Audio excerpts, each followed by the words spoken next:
now we're moving to a new chapter, chapter 3, which is talking about higher order linear differential equations. And this is a point where we transition back to differential equations from linear algebra. So I want to take a moment just to talk through the transition and see some of the parallels as we enter into section 3.1, and then we move on to other methods of solving differential equations. So we'll start off with just some analysis, some tie-ins, bringing some vocabulary from linear algebra over differential equations, seeing how some of the same combinations show up. So where do we start? Well,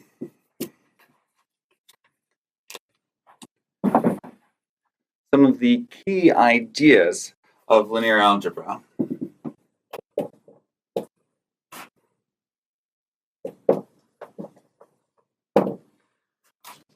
are first that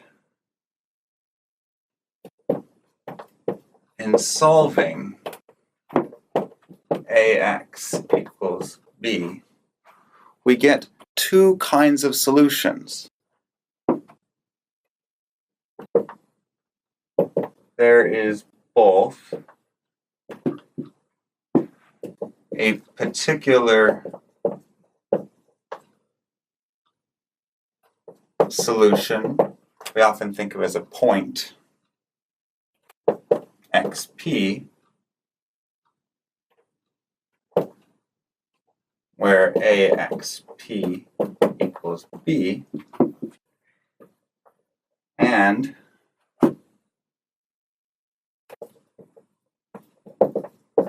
possibly several other solutions,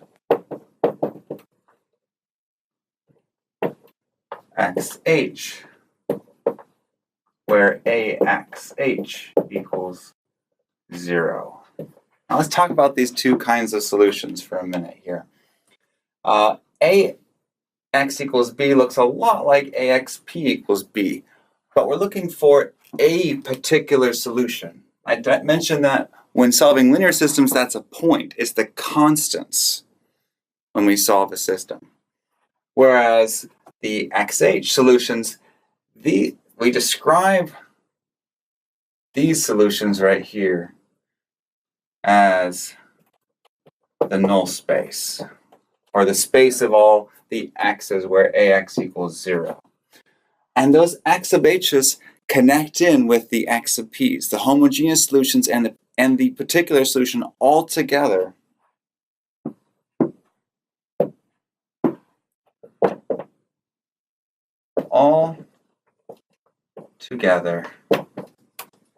they form the general solution.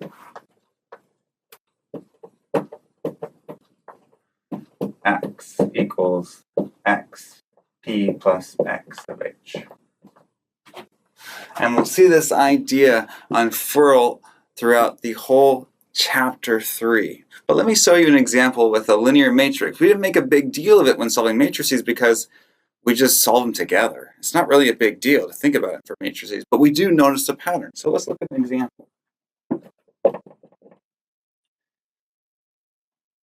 We're solving something like x plus y equals 1 and 2x plus 2y equals 2. We saw this example. We have two of the same copy of the line. We want to find out the different solutions. So we write it in augmented matrix form. We reduce down R2 minus 2R1, and we get 1, 1, 1, 0, 0, 0. And that row of zeros is just fine. It does tell us that our rows had some dependencies, which means that the vectors 1, 2, 1, 2 do not span the space. That is true. But we can still solve it. So our solution in this case, with one pivot variable, says that the xy vector, which we call x vector, can be broken down in terms of 1 minus y, because y is the free variable, we're subtracting it over, and then y being the free variable is equal to y itself. So that's the solution. Again, we don't really make a big deal of it most of the time, but you'll notice that this can be broken up into a constant times a multiple of y. And in this case, we can name the particular solution, here is xp right there, and the homogeneous solution. All multiples of negative 1, 1 are homogeneous solutions, and altogether they form the null space. The null space. Okay. So that's back from linear algebra.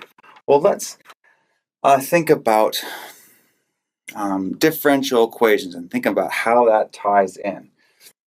So I'll erase this a little bit, and we'll start over and think about linear differential equations. So here we had ax equals b as solution x equaling xp plus xh. Now we look at a first order linear equation. That's something like x prime, let's say minus x equals 1. Okay? This is a linear differential equation. We solve it by first finding our integrating factor. Mu of t is equal to e to the integral of that negative 1 dt equals e to the negative t. And then we multiply through. We get e to the negative tx prime minus e to the negative tx equals e to the negative t, like that. We check function, its derivative, its function. That gives e to the negative tx prime equals e to the negative t. You may think, well, this is all review so far. Yeah, I mean, we've been doing this problem a lot. We didn't really think about it, but when we integrate through,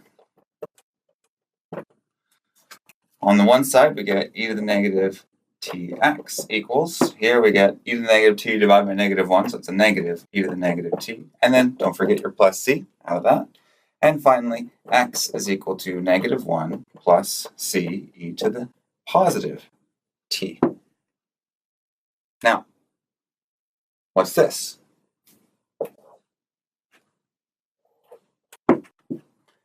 X is equal to a negative 1 plus all multiples of e to the t.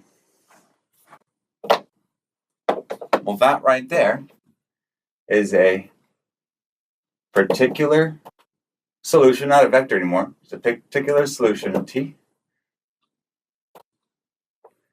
And on the other side, we have a homogeneous solution. If we plug in e to the t, we take a derivative, we get e to the t minus e to the t. We make a 0 on the left-hand side. So this is our homogeneous solution, which altogether forms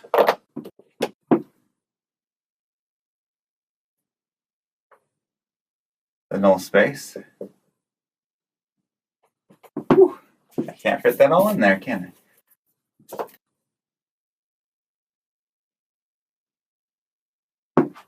All the possible solutions that make a 0 on the left-hand side.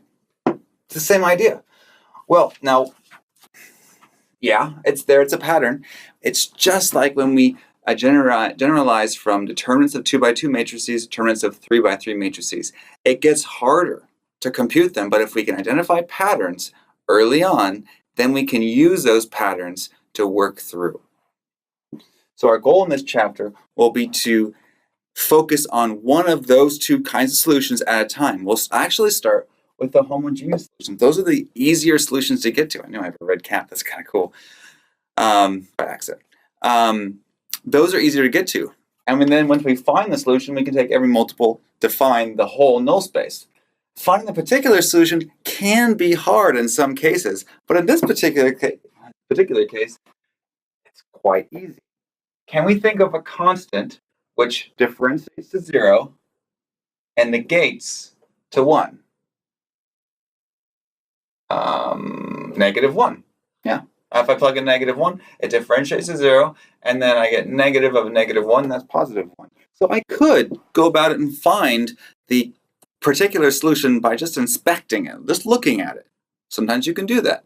Other times more complicated. So we'll be developing methods for that. But that's the biggest takeaway. The first big key idea from linear algebra that we can use. And something that we didn't really have to talk about in linear algebra.